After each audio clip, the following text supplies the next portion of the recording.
সুপ্রিয় নবম শ্রেণীর শিক্ষার্থীবৃন্দ, তোমরা কেমন আছো? নিশ্চয়ই ভালো আছো।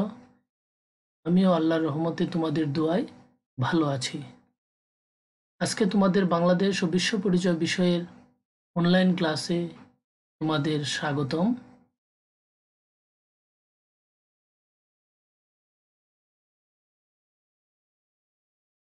আমি মোহাম্মদ শাহাদত হোসেন, সহকারী শিক্ষক, শারীরিক শিক্ষা, পুলিশ লাইন উচ্চ বিদ্যালয়। প্রিয় শিক্ষার্থী, আজকে তোমাদের চতুর্থ অধ্যায় থেকে একটি ক্লাস নেব। আজকের পাঠ শিরোনাম হচ্ছে বাংলাদেশের জলবায়ু। শিক্ষণফল: এই পাঠ শেষে তোমরা যা যা শিখবে: 1 নাম্বার, জলবায়ু কি বলতে পারবে। 2 নাম্বার, বাংলাদেশের মানুষের জীবন জীবিকার উপর জলবায়ুর প্রভাব ব্যাখ্যা করতে পারবে। প্রিয় শিক্ষার্থী, প্রথমে আমরা জানব বাংলাদেশের জলবায়ু সম্পর্কে। জলবায়ু বলতে একটি বৃহৎ অঞ্চলব্যাপী আবহাওয়ার উপাদানগুলোর দৈনন্দিন অবস্থার দীর্ঘদিনের গড় অবস্থাকে বোঝায়। প্রিয় শিক্ষার্থী, এই সংজ্ঞাটা ভালো করে শিখবে। মানুষের জীবনে জলবায়ুর প্রভাব বহুমুখী ও গুরুত্বপূর্ণ। মৌসুমী জলবায়ুর কারণে এদেশে বছরের বিভিন্ন ঋতুতে জলবায়ুর কিছুটা তারতম্য ঘটে। বর্ষাকালে প্রচুর বৃষ্টিপাত হয়, প্লাবিত হয় বাংলাদেশের বিস্তীর্ণ এলাকা। এতে অতিবৃষ্টি, অকাল বন্যা প্রভৃতি দেখা যায়। জলবায়ুর পরিবর্তনের ফলে দেখা দেয় নানা প্রাকৃতিক দুর্যোগ। প্রিয় শিক্ষার্থী, জলবায়ু পরিবর্তনের ফলে দেখা দেয় নানা প্রাকৃতিক দুর্যোগ। বাংলাদেশের জলবায়ু মোটামুটি উষ্ণ, আর্দ্র ও সমভাবাপন্ন। মৌসুমী জলবায়ুর প্রভাব এখানে এত অধিক যে সামগ্রিকভাবে এ জলবায়ু ক্রান্তীয় মৌসুমী জলবায়ু নামে পরিচিত। প্রিয় শিক্ষার্থী, সামগ্রিকভাবে এ জলবায়ু ক্রান্তীয় মৌসুমী জলবায়ু নামে পরিচিত।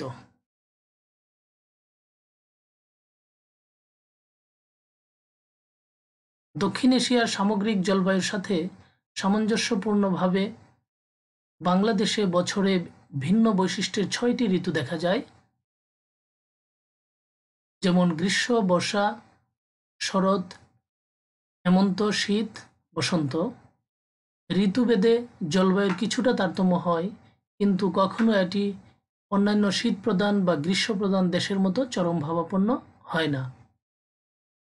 প্রিয় শিক্ষার্থী, 2 নম্বর পয়েন্টটা হচ্ছে বাংলাদেশের জলবায়ুর বৈশিষ্ট্যের ভিত্তিতে 6টি ঋতুকে প্রধান 3টি ঋতু হিসাবে দেখানো যায়।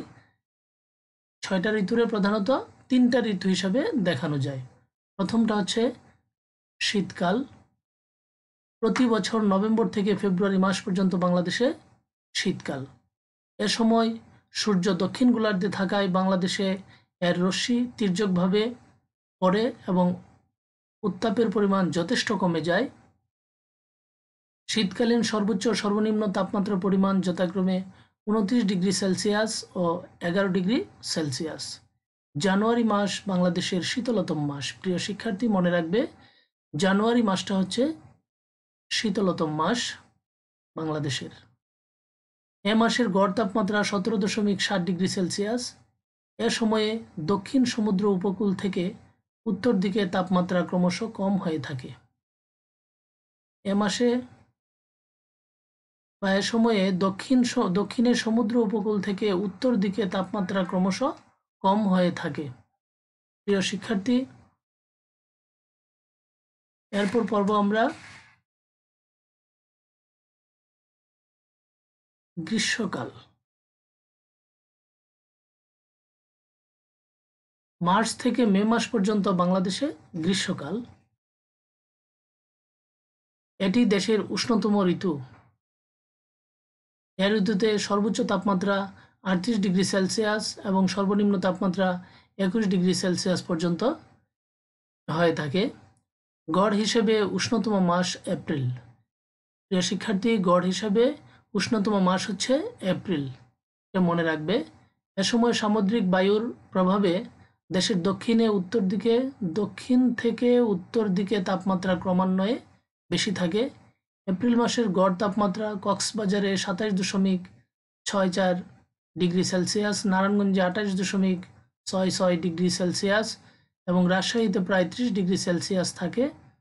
গ্রীষ্মকালে সূর্য উত্তর গোলার্ধের কর্কট ক্রান্তি রেখার নিকটবর্তী হওয়ায় বায়ুর চাপের পরিবর্তন হয় এবং বাংলাদেশের উপর দিয়ে দক্ষিণ পশ্চিম মৌসুমী বায়ু প্রবাহিত হতে থাকে। একই সময়ে পশ্চিম ও উত্তর পশ্চিম দিক থেকে শুষ্ক ও শীতল বায়ু প্রবাহিত হয়। এর ফলে এক ধরনের ঝড়ের সৃষ্টি হয়, আর এই ঝড়কে আমরা বলে থাকি কালবৈশাখী ঝড়। প্রিয় শিক্ষার্থী, কালবৈশাখী ঝড় কাকে বলে এই সংজ্ঞাটা ভালো করে শিখে নেবে। এছাড়া এপ্রিল ও মে মাসে বঙ্গোপসাগরে সৃষ্ট নিম্ন চাপসমূহের কারণে বাংলাদেশের উপকূলীয় অঞ্চল প্রায়শ বিভিন্ন প্রলয়ঙ্কারী ঘূর্ণিঝড়ে আক্রান্ত হয়। 1991 সালে 29 এপ্রিল সংঘটিত ঘূর্ণিঝড় ও জলোচ্ছ্বাসে বাংলাদেশের উপকূলে, বিশেষত চট্টগ্রাম উপকূলে ব্যাপক সম্পদ ও প্রাণহানি ঘটেছিল। প্রিয় শিক্ষার্থী, সনটা মনে রাখবে, 1991 সালের 29 এপ্রিল। এরপর আমরা জানব বর্ষাকাল।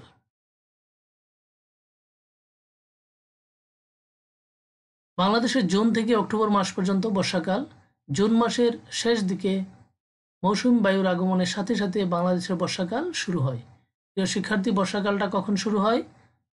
জুন মাসের শেষ দিকে মৌসুমী বায়ুর আগমনের সাথে সাথে বাংলাদেশে বর্ষাকাল শুরু হয়। এ সময় সূর্য বাংলাদেশের উপর লম্বভাবে কিরণ দেওয়ায় এখানে অতিরিক্ত তাপ অনুভূত হওয়ার কথা, কিন্তু এ ঋতুতে অধিক বৃষ্টিপাত হয় বলে তাপমাত্রা যেরূপ বৃদ্ধি পাওয়ার কথা সেরূপ বৃদ্ধি পায় না। প্রিয় শিক্ষার্থীবৃন্দ, সেরূপ বৃদ্ধি পায় না। তবে আবহাওয়া সর্বদা কেমন থাকে? শুষ্ক থাকে। আবহাওয়া সর্বদা শুষ্ক থাকে। এ সময়কার গড় উষ্ণতা প্রায় 27 ডিগ্রি সেলসিয়াস। বর্ষাকালের মধ্যে জুন ও সেপ্টেম্বর মাসে সবচেয়ে বেশি গরম পড়ে। বাংলাদেশের মোট বৃষ্টিপাতের প্রায় 4/5 বৃষ্টিপাত বর্ষাকালে হয়ে থাকে। এ সময়কার গড় বৃষ্টিপাতের পরিমাণ সর্বনিম্ন 119 সেন্টিমিটার এবং সর্বোচ্চ 340 সেন্টিমিটার। দেশের পশ্চিম থেকে পূর্ব দিকে বৃষ্টিপাত ক্রমেই বেশি হয়ে থাকে, যেমন পাবনায় 114 সেন্টিমিটার, ঢাকায় 120 সেন্টিমিটার, কুমিল্লায় 140 সেন্টিমিটার, শ্রীমঙ্গলে 180 সেন্টিমিটার এবং রাঙামাটিতে 190 সেন্টিমিটার বৃষ্টিপাত হয়। প্রিয় শিক্ষার্থী, এই বৃষ্টিপাতের পরিমাণ সর্বনিম্ন আর সর্বোচ্চ, এই দুটা জিনিস বিশেষ করে মনে রাখবে। বাংলাদেশের বর্ষাকালে মৌসুমী বায়ুর প্রভাবে প্রচুর বৃষ্টিপাত হয়। প্রিয় শিক্ষার্থী, বর্ষাকালে প্রচুর বৃষ্টিপাত হওয়ার কারণ মৌসুমী বায়ুর প্রভাব। এ ঋতুতে পর্বতের পাদদেশে এবং উপকূলবর্তী অঞ্চলের কোথাও 200 সেন্টিমিটার এর কম বৃষ্টিপাত হয় না। সিলেটের পাহাড়ি অঞ্চলে 340 সেন্টিমিটার, পটুয়াখালীতে 200 সেন্টিমিটার, চট্টগ্রামে 250 সেন্টিমিটার, রাঙামাটি অঞ্চলে 280 সেন্টিমিটার এবং কক্সবাজারে 320 সেন্টিমিটার বৃষ্টিপাত হয়ে থাকে। প্রিয় শিক্ষার্থীবৃন্দ, তোমরা আজকে জলবায়ু সম্পর্কে বিস্তারিত জেনেছ। এখন তোমরা পাঠ্য বইটা একটু ভালো করে পড়বে, তাহলে তোমরা বিস্তারিত বুঝতে পারবে, জানতে পারবে, আর পরীক্ষায় আসলে লিখতে পারবে। প্রিয় শিক্ষার্থী, এখন তোমাদের বাড়ির কাজ দেওয়া হবে, এই জন্য তোমরা খাতা কলম নিয়ে রেডি হও।